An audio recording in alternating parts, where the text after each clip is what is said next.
अब जो नज़म मैं पेश करूंगा ये नज़म इब्न इंशा की है।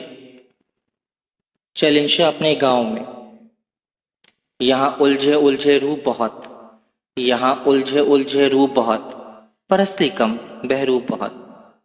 उस पेड़ के नीचे क्या रुकना जहाँ साया कम हो, धूप बहुत। चल इंशा अपने गांव में, बैठेंगे सुख की छाँव में। क्यों तेरी आंख सवाली है, क्यों तेरी आंख सवाली है, यहाँ हर एक बात निराली है। इस देश बसेरा मत करना, यहाँ मुफलिस होना गाली है।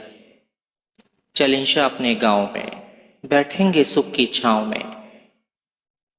जहाँ रिश्ते सच्चे यारियों के, जहाँ रिश्ते सच्चे यारियों के, जहाँ घूंघट जेवर नारियों के, जहाँ झरने कोमल सुख वाले, जहाँ साज बजे बिन तारों के।